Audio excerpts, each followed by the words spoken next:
Welcome to the Bear Market Brief podcast. I'm your host, Darren, and on this podcast, we explore the intersection between politics and economics in Russia, Ukraine, and in Eurasia more broadly. The Bear Market Brief podcast is part of our larger BMB Russia and Eurasia project. I encourage you to follow the project at the Twitter handle @BearMarketBrief.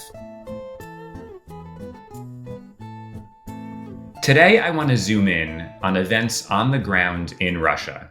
I think it's really important to understand what Russians think about the war, and to what extent can we even know. Now, there are some political sensitivities here that I want to address head on. First and foremost, this podcast is not meant to suggest anything other than the fact that Ukrainians are the primary victims of the war. We need to understand this subject matter in isolation. There is value in knowing what's happening in Russia. I plan on doing a similar Ukraine episode soon. I also want to address that our first guest did at one point work for RT. He no longer does and resigned publicly at the beginning of the war. Critically, he's in Moscow currently and is willing to talk about events on the ground. This is not an endorsement of RT's politics. I certainly disagree. But again, there is value in understanding what is happening in Russia currently. Let's turn to the subject matter, though. Joining us first is Johnny Tickle. As I mentioned, he's currently in Russia and has done a lot in recent months to document what is actually happening there in relation to the war. Up after him is Greg Uden. I'll have both introduce themselves, so stay tuned.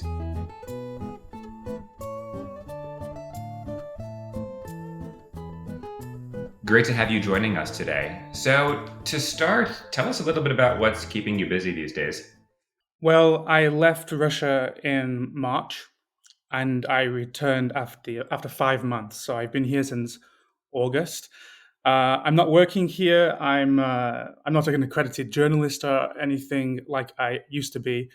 So now I'm just here because this is my home. I've lived here for 5 years now. And when I left Russia, I decided that I just had to come back. I've been in Moscow for essentially my entire life since I left university. So it was only natural that I came back, and I came back home. So, I guess relevant question before we, talk about the subject matter today. What brought you to Russia in the first place? Well, I was an exchange student in St. Petersburg when I was studying in university in London. I did Russian in university, and I just fell in love with it. So as soon as I graduated from my bachelor's degree, I instantly moved to Moscow. I actually missed my graduation ceremony to get straight back over here as soon as possible. And I've been here ever since. Understand. So let's jump into the very beginning of the war. And I don't want to equivocate or hide from this. You were working for RT at the time, doing a lot of work traveling around Russia, and you decided to leave. Walk me through what was going through your head when the war broke out.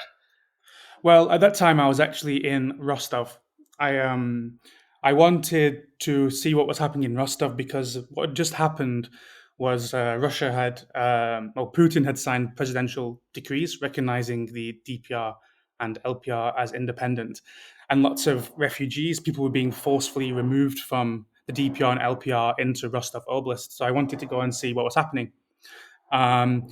But then that quickly got cancelled. The idea I had quickly got cancelled as Putin declared the start of his so-called special military operation.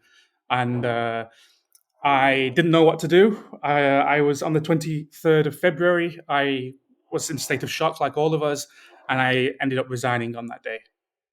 Understood. So kind of harping on that, this kind of state of shock. I remember back when the war started, looking at my VK Vkontakte profile, the news feed.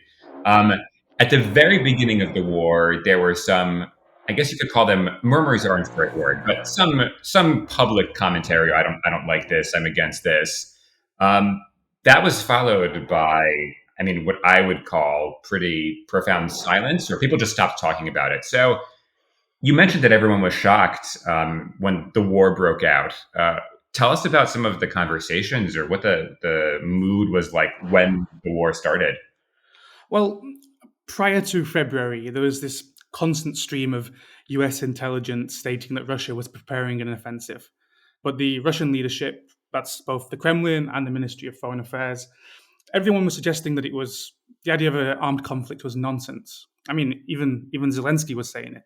So people here believe them, and of course, videos are shared on social media of tanks being moved to the border, but the average Russian person doesn't sit all day on Twitter or Telegram to read about this stuff.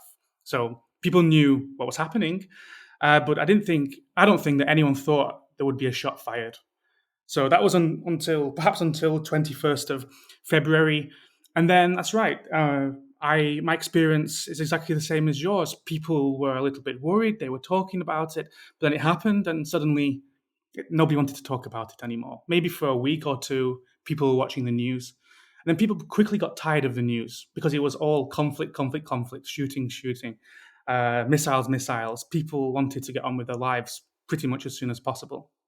So I think that's a great segue to talk about more recent events and the mobilization.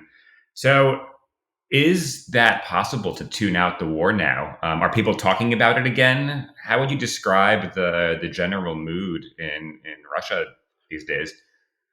Well, there's a sort of, I guess you could describe it as a keep calm and carry on attitude.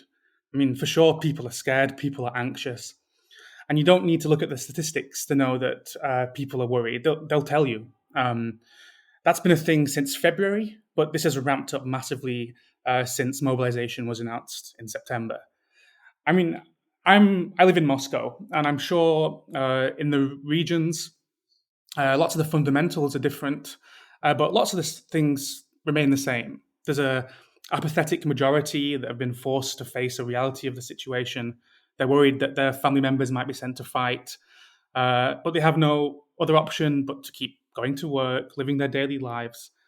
And of course, here in Moscow, it's not the same as what's happening in Dagestan, for example. Uh, but everyone, I think, across the country has the same worries that maybe their child, their brother, their father, their husband will be the next person to be sent to the front. So I think that's a constant throughout the country. Just for context, for some listeners who may be less familiar with the subject matter, in Dagestan and in a lot of more ethnic minority dominant regions, it seems like there's a much higher rate of drafting, so that Russian authorities are kind of deliberately holding back from drafting people in major cities. So I guess relating to the national mood, the feelings of worry, is this something that people are talking about in public? I know there's also been a fairly strict crackdown on protest, but our friends, our families, is this coming up in conversation in your life? Yes, it comes up in conversation, but it's very superficial. Anytime I try to dig deeper and ask a few more questions, it's quickly shut down. Why do you want to talk about this? Why do you want to talk about politics?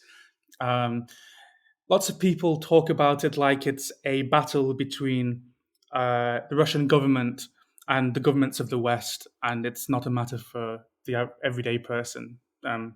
So yes, people talk about it, but it's not something that's dominating the conversation 24/7. People still talk about what's on TV, different culture things, but this whole conflict is a part of it, but it's not everything. Understood. Now, I think your experience, particularly you mentioned leaving Russia for a while and then coming home, as you described it. Was there, at least in your experience, a change in the 5 months you were gone? You kind of had two snapshots. Any palpable difference, or did it feel kind of similar? Did the shock wear off since the war started? What would you say about that? Um, to be frank, Moscow barely feels like it's changed at all. I mean, visually, there's very few posters with the letter V or Z around. Uh, Earlier, there was a clear reduction of men out and about in September, immediately after mobilization started, but that appears to come back to normal levels now. So, in general, I would say there's barely any difference, and the city doesn't feel like it's in the middle of an armed conflict. So you saying that there's, even despite mobilization, there's still some semblance of detachment from the goings on the front lines? Yeah, people feel it, uh, of course, but in the end, people need to go to work and feed their families. So they suck it up and they continue on as normal as much as they possibly can. So, one other line of questioning that I really wanted and personally very curious to ask you about is this policy matter that gets a lot of discussion in the West about sanctions, whether they're working, whether they're not. And I don't think this episode is the forum to evaluate that at a policy level, but I would be really curious to hear about the impact of sanctions and economic statecraft of the West in Russia. Are goods that you used to purchase no longer available? What kinds of changes, if any, have you seen on that front? Well, it's quite a difficult question to answer. When it comes to the availability of goods, there have been some changes, but I wouldn't call them drastic. I mean, for example, Coca Cola has been replaced in supermarkets by another version made by the same factory Coke used to be made in. So the taste is almost the same. And also, if you want the real stuff, lots of non-branded shops have Kazakh Coke in stock, so I can get my fix whenever I like it. But on the whole, I would say the inventory is mainly, but not entirely, the same. But one thing that has changed is definitely the prices. Um, it's hard to know exactly how much of that is due to sanctions and how much is due to other factors. Before February, food prices were already rising rapidly. And this is especially noticeable if I look back at the prices from 5 years ago when I first arrived in Russia. It's completely different. So this growth in prices has continued, but I wouldn't say it's skyrocketed, and I can't say it's completely because of sanctions. But I have seen a big increase in prices in restaurants and bars. Uh, Even McDonald's, which reopened under a new brand name, it opened with higher prices. And actually, just last week, they announced an extra price hike. So uh, that will that hits the pockets of people who like to eat out, and for people who want to go to a bar, the price of a drink has jumped up as well. In fact, I could give a personal example, which Yeah, doesn't please. exactly translate to most Russians, as I'm a foreigner here, but it sheds some light on it.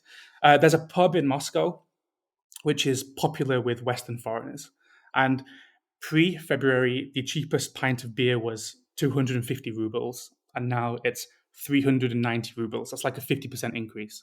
Um, and that's even bigger once you consider the change in exchange rate for foreign people. So we're actually feeling it pretty hard too.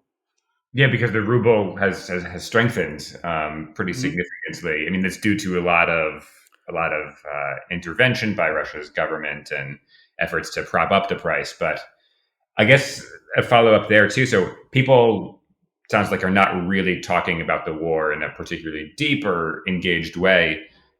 Is inflation, is the economy something that has come up more in your conversations? Or I guess a better question: are you having the same conversations you always have? Is it a feeling of? The Levada Center just had a poll that came out that showed kind of an increase in negative emotions, kind of as a prevailing sentiment. Are you seeing that at all day to day? Oh, for sure, there's an increase in negative emotions. But when it comes to things like inflation and prices, people have been having these discussions for a couple of years now.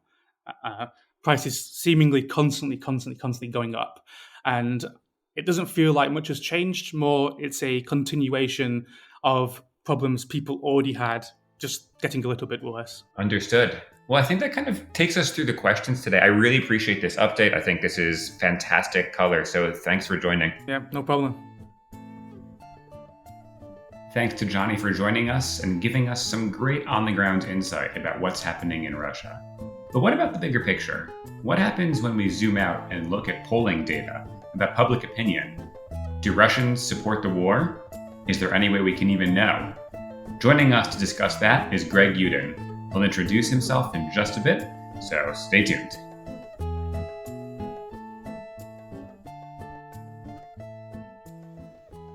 Greg, great to have you with us today. Thanks for having me. To begin, can you introduce yourself? Tell us a little bit about your background here. Well, I'm a political theorist. I'm heading a master program in political philosophy at the university called the Moscow School of Social and Economic Sciences. I'm also a visiting research fellow at Princeton. Fantastic. So let's turn to the politics here and the polling and sociology. So very, very top level. Right now, as far as Russian politics are concerned. If you're only looking at the poll data, how popular are the war and mobilization with Russians? Impossible to tell. The polling data is not useful in approaching this question. Look, when we're dealing with the polling data from Russia, I usually suggest people to keep three things in mind. One thing is, of course, the non-response rate, which is high in Russia. Not only in Russia, I mean that's a common disease with polls these days. But in a minute, I will tell why in Russia it matters in particular. And the non-response rates were pretty high. I mean, from what we know about the response rates of this war, they were mainly between 5 to 7%, and apparently they dropped even further after the mobilization started because people got really, really scared about interviewers approaching them, calling them, and that has something to do with point number two. And point number two is that people are assuming that the polls are conducted by the state. This is not always the case, but polling is absolutely comprehended as being associated with the state. So basically, when you're approached by a pollster, you assume that you are approached by the state, and that immediately changes your behavior, of course, and it affects your responses. So the majority of Russians would avoid participating in polls, but those who do participate assume that they are dealing now with the state, and therefore, obviously, you have to expect that more loyal people are likely to agree to participate. Now, point number three, and point number three is the acclamation. Let me just introduce this idea of acclamation. It has to do something with the type of political regime that exists in Russia, where basically the idea is that the political role, political function of the people is to acclaim to the decisions that are already made by the leader. And the ways to acclaim, there are multiple. There are elections, there are plebiscites, and there are also opinion polls. So when you're approached with a question of do you support, you don't assume that you can support or not support. The question is, are you loyal to the leader who already made the decision? So the decision doesn't depend on you, or the only thing that depends on you now is whether you show your loyalty or you show your disloyalty to the leader. So this acclamation frame, it really affects people, particularly when they're answering the question of do you support something? Do you support the president? Do you support the decision made by the president? So those are things that you have to keep in mind when approaching polls. It doesn't mean that polls are completely useless, but sometimes, I mean, in asking more sophisticated questions, you can make them more useful. But in assessing like the level of support in Russia, no, this is not going to help. So, one quick technical note for listeners, just by non-response, since we're using some terminology here, basically means people do not answer polls. They refuse to participate. And that's not unique to Russia, as Greg said here, but just to explain the technical note. So I guess a quick follow-up question there. I asked about the war and mobilization now. Would the same apply to polls about Putin's approval rating? Absolutely. I mean, whatever is related to the approval and support, particularly for the supreme leader, all of these questions are immediately interpreted as a request to show your loyalty. I mean, even by people who wouldn't do that, who would say, "No, I don't approve. I am disloyal. I'm against the president." The frame is the same. They don't mean that they can affect the decision of the president. It's just the desperate willingness to show, no, I'm against that. But the frame remains the same. And it's very different from the frame of like making a choice. Like you are presented with a choice, and then you kind of imagining that you have some influence on the choice. This is not the case with the people being polled in Russia. I can tell you an anecdote that probably kind of helps understand what I'm talking about. So immediately after the war started, the ratings of all Russian politicians immediately went up. all Russian politicians, not only the president, precisely because people immediately started reacting to the question of do you support or do you approve with yes saying. And one of those politicians was Vladimir Zhirinovsky, who at that point was already dead. So his ratings kept going up while he was already dead. And that kind of explains you how the framing of the question affects the outcome. You had said, I believe it was you, said that you cited polling data that showed that Putin would even have support if he ended the war tomorrow, that yet Russians would overwhelmingly go along with that. So I think that is really interesting evidence for this kind of acclamation framework. Do you think that's the case? That really, though, if Putin said we're withdrawing, from X regions, we're only keeping Donetsk, Luhansk, or any other combination, people would be okay with that right now? Look, a good polling agency, Russian Field, conducted this poll a couple of weeks ago, and I call them good because they demonstrate some research integrity. They are openly publicizing their non-response rates, which normally pollsters in Russian wouldn't do. So they are doing that, and they also did this thing. They asked people two different questions. Question number one: if Vladimir Putin ends the war tomorrow, would you support him? 75% said yes. Question number two: if Vladimir Putin launches yet another attack on Kyiv tomorrow, would you support him? 60% said yes. And you have like 40% of people who are basically saying yes to whatever decision he takes. Like if he wants us to fly tomorrow on the moon, would you support him? Yes. Uh, and this is also something you have to keep in mind when thinking about the causes of this war. Because had Vladimir Putin announced on February 24th that for some security reasons, no matter what these reasons are, he's handing over the Donetsk and Luhansk regions back to Ukraine, the levels of support would have been exactly the same. So I guess a question that comes to mind, and I hope I'm not asking anything too naive here, is there really any outlet for average Russians to indicate their lack of approval? You mentioned some are desperate. They would even answer in the polls, I do not support this initiative. I'm against the regime. I guess people have left. Is there any internal outlet right now, be that in polling question or politically? So you mean, how do we assess that? Is there a path generally, physically, but then, yes, how would we assess that too, I think is the more pertinent question. Well, definitely not with polling. That's the worst way to understand what's going on in Russia. Number one thing you have to keep in mind when thinking about Russia is that Russia is a completely depoliticized country, meaning that people learn to stay away from politics, never engage, completely desperate about politics, completely desperate about the idea of making life better. For instance, I mean, on an everyday level, if you start arguing that there are ways to make life better through politics, you would probably be ridiculed immediately because that's so naive. You don't understand something very basic about how things work. Never ever in human history politics helped making life of the people better. And this is the basic condition. So under this condition, it helps to understand why people are reacting in this way to polling, but it also helps to understand where the resistance might come from, and this is what you apparently are interested in. Of course, that creates a very depressive atmosphere. And for several years before this invasion, we saw people kind of, starting to organize a little bit.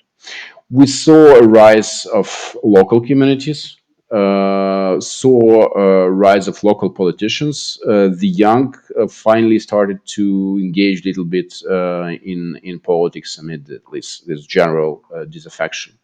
And that was definitely one of the reasons for Putin to start this war, because things were not going his way. Now, of course, all those initiatives, they are suppressed, and it's just very difficult to imagine them acting. But those people are kind of waiting for the opportunity to act. And theory of social movements tells us that people start acting not when the life becomes unbearable, but rather when they see an opportunity, when there is an opening, a crack in the system. So I think there is enough potential for collective action in Russia, and you should never discount people who are against this war. This is a significant minority. I think it is larger actually than people who are genuinely supporting the war, like being emotionally invested. I think both segments are like about 15 to 20%. Maybe the opponents are up to 25%, and of course they are kind of waiting for the opportunity to step in. But in order for that to happen, there should be some reshuffling within the system, because right now there are just no opportunities, and this is not how social movements appear.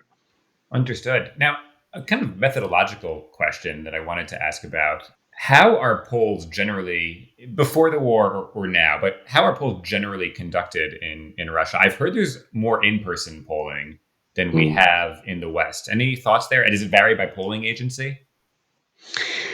Uh, well, first of all, Russia is a very sophisticated. Russia has very sophisticated polling agencies and polling techniques, and this is actually very interesting because Russia also has a very sophisticated voting techniques. It's a global leader on electronic voting, so very advanced techniques. And this is not by accident. This is because the legitimacy of this kind of regime is built on constant voting, polling, and actually producing this acclamation. Just to give you an example, like in 2014, when there was this annexation of Crimea, so-called mega poll was conducted in a matter of 3 days, I guess, with 50,000 people being sampled, and was a representative sample for all Russian regions. Well, basically a substitution for a referendum that they couldn't have afforded at that point, because you cannot kind of start a referendum on accepting yet another region into Russia when you have those little green men acting there. So instead of that, you just command a swift poll, and like in terms of technical implementation, it was a masterpiece. Like in just a couple of days. I mean, I'm not sure that there is any agency in the US capable of doing that stuff. Like, it was brilliant. uh, so you have a lot of very advanced sampling techniques, and the state invests massively in polling. In that case, it was also revolutionary because it was one of the first like major telephone polls, and since then most of the pollsters, they migrated to telephone interviews. The face-to-face interviews, they still remain in place, and particularly Levada Center, at the name might tell something to the audience. So the Levada Center is still keen on keeping this methodology. Most of the specialists think it's completely outdated. It creates additional difficulties for the interviewers, but they would still stick to that. Otherwise, most of that is telephone interviews on combined sampling. So probably 70%, 70 to 80% of cell phones and 20% of landline. Just for more context for listeners, if you are not familiar with Levada Center, they're an independent polling agency. They have a pretty good reputation, I would say, certainly among Russia watchers here in the Yeah, West. just let me add something to that. I mean, that's true. They are independent. They are generally like critical of the Kremlin, and for that reason, people tend to assume that their data is kind of more valid, which is not true. And this is not true because, well, first of all, it is easy to realize that their numbers almost always coincide with the numbers provided by the state-affiliated agencies, which are VCIOM and FOM. So the All Russian Center for Study of Public Opinion and the Public Opinion Foundation. So both of them are closely affiliated with the presidential administration, and but they report the same poll numbers. And the secret is, of course, that they are using the same methodology, and even that they are using the same subcontractors. So basically, people who are doing, like, physically doing the polling job for them are the same people. Understood.